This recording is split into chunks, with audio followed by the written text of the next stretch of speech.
Cabinet కీలక నిర్ణయాలు తీసుకుంది. 27 అర్బన్ లోకల్ బాడీలను జీహెచ్ఎంసీలో విలీనం చేస్తూ కేబినెట్ నిర్ణయం తీసుకుంది. మున్సిపల్ యాక్ట్ సవరణ చేసేందుకు నిర్ణయం తీసుకుంది. రాష్ట్రంలో 3వ కొత్త డిస్కమ్ ఏర్పాటుకు నిర్ణయం తీసుకుంది. పునరుత్పాదక విద్యుత్ వినియోగం పెంపుకు నిర్ణయం తీసుకున్నారు. 3000 మెగావాట్ల సోలార్ విద్యుత్ కొనుగోలుకు కేబినెట్ ఆమోదం తెలిపింది. 5 ఏళ్ల పాటు సరఫరా చేసే ఒప్పందంతో టెండర్లు పిలవాలని మంత్రివర్గం తెలిపింది. పరిశ్రమలు వాటంతట అవే విద్యుత్ తయారు చేసుకునేందుకు అనుమతి ఇచ్చింది. రామగుండంలో 800 మెగావాట్ల ప్లాంట్ కు ఎన్టీపీసీ చేపట్టాలని నిర్ణయించింది. హైదరాబాద్ లో అండర్ గ్రౌండ్ కేబుల్ ఏర్పాటుకు కేబినెట్ ఆమోదం తెలిపింది. సిటీని 3 విభాగాలుగా విభజించి అండర్ గ్రౌండ్ కేబుల్ నిర్మాణం చేపట్టాలని ఆదేశించింది. ములుగులో స్పోర్ట్స్ స్కూల్ ఏర్పాటుకు 40 ఎకరాల కేటాయింపు. జూబ్లీహిల్స్ లో కొత్తగా ఏటీసీ నిర్మాణానికి కేబినెట్ ఆమోదం తెలిపింది. తెలంగాణ కోర్ అర్బన్ ఏరియా పరిధిలో ఉన్న మున్సిపాలిటీలు, కార్పొరేషన్లన్నీ కూడా జీహెచ్ఎంసీలో విలీనం చేయాలని కేబినెట్ నిర్ణయం తీసుకుంది. ఔటర్ రింగ్ రోడ్ లోపల బయట ఓఆర్ఆర్ను ఆనుకొని ఉన్న 27 అర్బన్ లోకల్ బాడీస్ మున్సిపాలిటీ కానీ కార్పొరేషన్లను జీహెచ్ఎంసీలో విలీనం చేయడానికి కేబినెట్ ఆమోదం తెలిపింది. రెండవది, రాష్ట్రంలో ఇప్పుడున్న northern power distribution corporation company limited, అదేవిధంగా southern power distribution company limited 2 డిస్కామ్లతో పాటు కొత్తగా 3వ డిస్కామ్ ఏర్పాటు చేయడానికి ఈరోజు మంత్రివర్గం ఆమోదం తెలిపింది. రాష్ట్రంలో ఉన్న వ్యవసాయ కనెక్షన్లు, lift irrigation schemes, mission Bhagiratha, సురక్షిత మంచినీటి పథకాలు, Hyderabad metro water supply, sewerage board power కనెక్షన్లన్నీ కొత్త డిస్కామ్ పరిధిలోకి వస్తాయి. మూడవది, రాష్ట్రంలో పెరుగుతా ఉన్న విద్యుత్ డిమాండ్, రాబోయే 10 ఏళ్లకు అవసరమయ్యే విద్యుత్ సరఫరా, పునరుత్పాదక విద్యుత్ వినియోగం పెంచడానికి ఇందులో భాగంగా 3000 మెగావాట్ల సోలార్ పవర్ కొనుగోలు వీలైనంత తొందరగా టెండర్లు పిలవాలని నిర్ణయం తీసుకుంది. 5 ఏళ్ల పాటు విద్యుత్ సరఫరా చేసే కాల పరిమితి ఒప్పందాలతో ఈ టెండర్లు పిలవాలని కేబినెట్ ఆమోదం తెలపడం జరిగింది. సోలార్ పవర్ తరహాలోనే పంప్ స్టోరేజ్ పవర్ వినియోగం పెంచాల్సి ఉంది. 2000 మెగావాట్ల పంప్ స్టోరేజ్ పవర్ కొనుగోలుకు టెండర్లు పిలవాలని నిర్ణయం తీసుకుంది.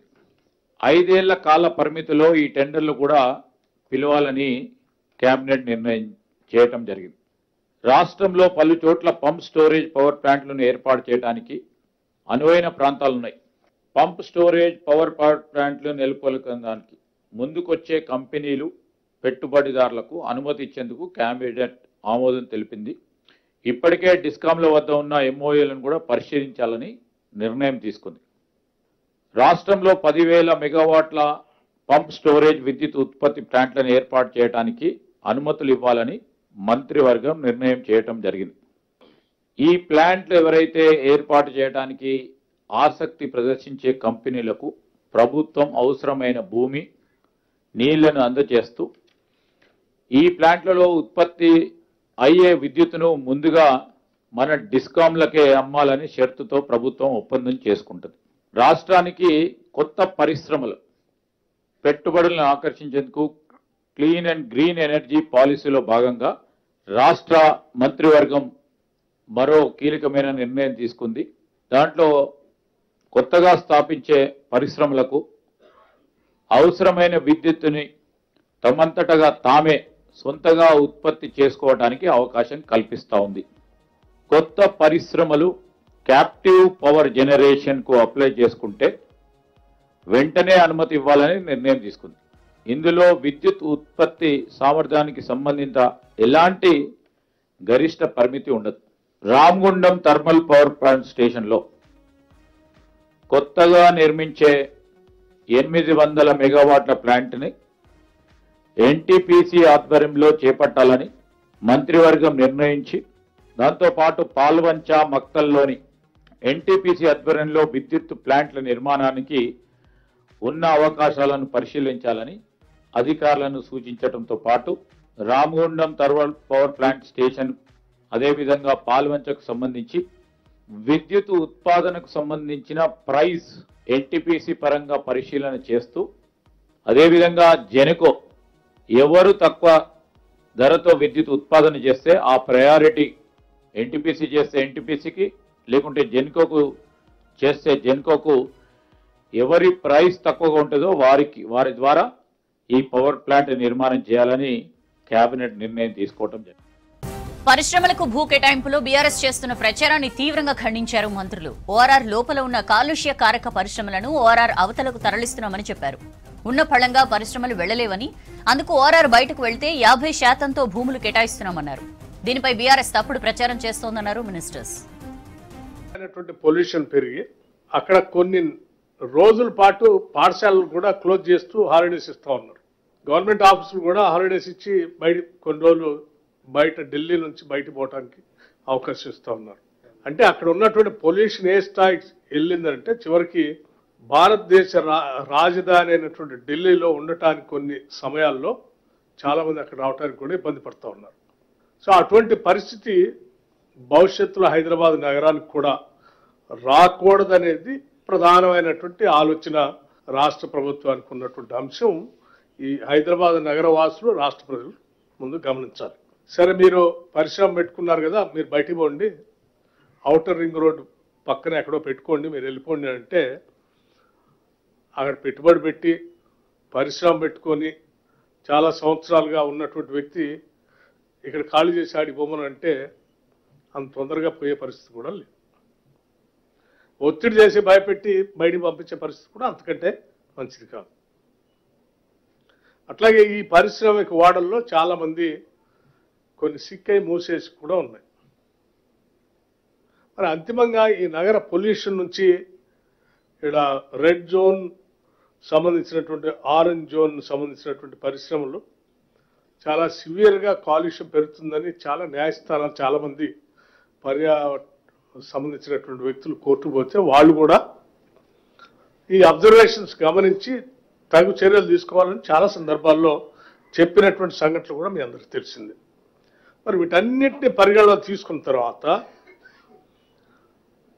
ఏం చేయాలి నగరం గురించి, రాష్ట్రం గురించి అంటే నగరం క్లీన్గా ఉండాలి, పొల్యూషన్ ఫ్రీగా ఉండాలి, పరిశ్రమలు కూడా అభివృద్ధి చెందాలి, పారిశ్రామికీకరణ కూడా ఈ రాష్ట్రంలో జరగాలి అంటే ఆనాడు జనాభా లేనటువంటి ప్రాంతంలో 50-60 సంవత్సరాల క్రితం పెట్టినటువంటి పరిశ్రమలు ఇప్పుడు కూడా మళ్ళీ జనాభా లేనటువంటి ప్రదేశాలకు తరలిస్తే అక్కడ పరిశ్రమలు పెరుగుతాయి, ఇక్కడ నగరం కూడా పొల్యూషన్ లేకుండా ఉంటుంది అనేది ప్రధానంగా అంతర్లీనంగా ఉన్నటువంటి మెయిన్ పాయింట్. ఈ మధ్య కేటీఆర్ గారు కానీ హరీష్ రావు గారు మాట్లాడే మాటలు పూర్తిగా అబద్ధాలు, అసత్యాలు. దాంట్లో ఒక్క మాట నిజం కూడా లేదు.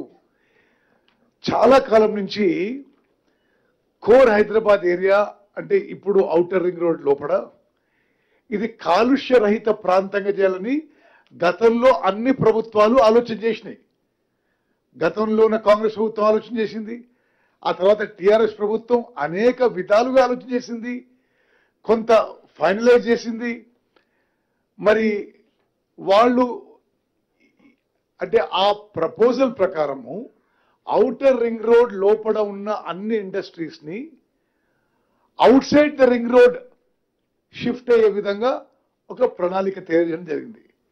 ఇది గత ఎన్నో ప్రభుత్వాలు కంటిన్యూస్గా ఆలోచన చేసి ప్రక్రియ చేసిన విషయంలో మా ప్రభుత్వం ఒక తుది నిర్ణయం తీసుకొని మేము క్యాబినెట్ సబ్ కమిటీలో మాట్లాడి, ఇండస్ట్రియలిస్ట్తో మాట్లాడి, అధికారులతో మాట్లాడి, నిపుణులతో మాట్లాడి ఈ నిర్ణయం క్యాబినెట్ సబ్ కమిటీ తీసుకొని మా రికమెండేషన్ క్యాబినెట్లో పెట్టి ఆమోదింప చేసినాం.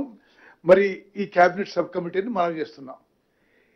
ఇప్పుడు ఔటర్ రింగ్ రోడ్ లోపల ఇండస్ట్రీస్ ఉంటే సిటీలో పొల్యూషన్ పెరిగే అవకాశం ఉంటుంది. కాబట్టి ఏ ఇండస్ట్రియల్ ఏరియాస్లో 80 ఫీట్ రోడ్ ఉంటే వాళ్ళకి ఇది ఆ రిజిస్ట్రేషన్ రేట్లో 50%కి, అంతకంటే చిన్న రోడ్లు ఉంటే 30%కి ఇవ్వాలని క్యాబినెట్ సబ్ కమిటీ నిర్ణయం తీసుకుంది. ఇది సరైన నిర్ణయం అని చెప్పి నేను భావిస్తున్నాను. ఇప్పుడు మనందరికీ హైదరాబాద్ కాలుష్య రహితంగా పొల్యూషన్ ఫ్రీ కావాలా వద్దా? ఈ ఆలోచన ఇప్పుడేదో ఇప్పటిదిప్పుడు మొదలైంది కాదు. ఉమ్మడి ఆంధ్రప్రదేశ్లో కాంగ్రెస్ ప్రభుత్వంలో మొదలైంది. కేటీఆర్ హరీష్ రావు మాట్లాడుతూ కొన్ని ప్రముఖ పత్రికల్లో 5 లక్షల కోట్ల స్కామ్ అని, ఇది ఏకపక్షంగా నిర్ణయం తీసుకున్నని సబ్ కమిటీలో ఉన్నటువంటి మంత్రులు దక్షిణాది జిల్లాల మంత్రులకు ఇష్టం లేదని, సంబంధిత ఇండస్ట్రీ మినిస్టర్ ఆయన అభిప్రాయానికి భిన్నంగా నిర్ణయాలు తీసుకుని రకరకాల రాతలు వండి వార్చి రాశారు. రాష్ట్రంలో ఓఆర్ఆర్ లోపలటువంటి పరిశ్రమలు, కాలుష్య పరిశ్రమల్ని ఓఆర్ఆర్ అవతలకు షిఫ్ట్ చేయాలనేటువంటి ఆలోచనతోటి నిర్ణయాలు జరుగుతూ ఉన్నాయి. ఈ నిర్ణయాలు ఎవరు తీసుకున్నారు, ఎప్పుడు మొదలైంది? మీకు ఉదాహరణకు మీకు చదివి వినిపిస్తా.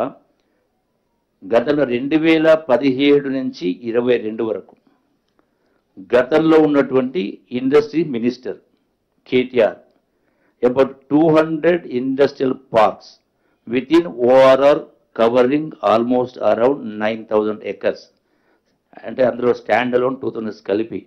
సో వీటిని ఏ విధంగా షిఫ్ట్ చేయాలని కింద గత ప్రభుత్వం నిర్ణయాలు తీసుకొని అందులో భాగంగానే కొన్ని చేయడం జరిగింది.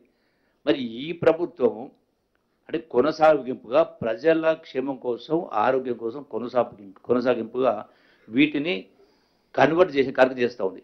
దీనిలో అసలు ఈ ల్యాండ్స్ ఎవరివి? ప్రభుత్వ ల్యాండ్ కాదు, గవర్నమెంట్ ల్యాండ్ కాదు. ఎప్పుడో 50-60 సంవత్సరాల క్రితం ఆ పారిశ్రామికవేత్తలు వాళ్ళ సొంత డబ్బుతోటి వాళ్ళు కొన్నటువంటి ల్యాండ్స్. ఇదేదో గవర్నమెంట్ ల్యాండ్ను ధారాతత్వం చేసి ఇచ్చేస్తున్నారని, అగ్గుధరకి ఇచ్చేస్తున్నారని చెప్పనేటువంటి పద్ధతిలో, అంటే ప్రజల మనసుల్లో ఒక విషబీజ నాటే పద్ధతిలో ఇంత దుర్మార్గంగా ఈ రోజున మరి బట్టగాల్సి